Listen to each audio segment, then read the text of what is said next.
Kechki mahalga turmush o'rtog'im ishdan kelib, men ertaga ishdan dam olaman, ishga bormayman dedi. Xo'p, yaxshi dedim. Bir tarafdan xursand bo'ldim, bir tarafdan xafa bo'ldim. Chunki meni ish kunim edi, ishga borishim kerak edi. O'ylandim. Keyin ishxonamga telefon qildim, ruxsat beringlar, men ishga chiqolmayman dedim. Vaziyatimni tushunishdi. Xo'p, yaxshi dedi. Shunaqa qilib men kechki mahal so'radim, nima ovqat yegizinglar, keling nima ovqat qilib beraman desam, osh dedi.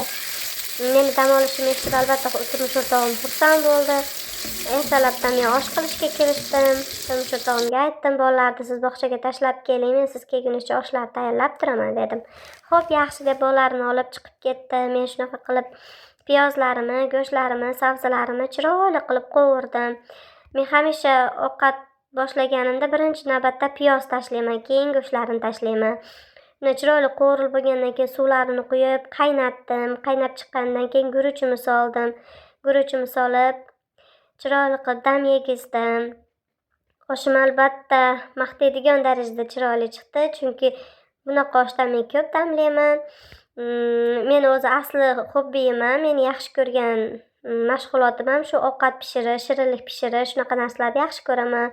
Chunki turmush o'rtog'im hamisha nima pishirsam meni qo'llab-quvvatlab, hamisha shirin bo'pti deb ovqatimga bor mehrini berib yeyishlari uchun men doim xursand bo'lib, men shu narsadan motivatsiya olib hamisha turmush o'rtog'imni xursand qilishni xohlayman.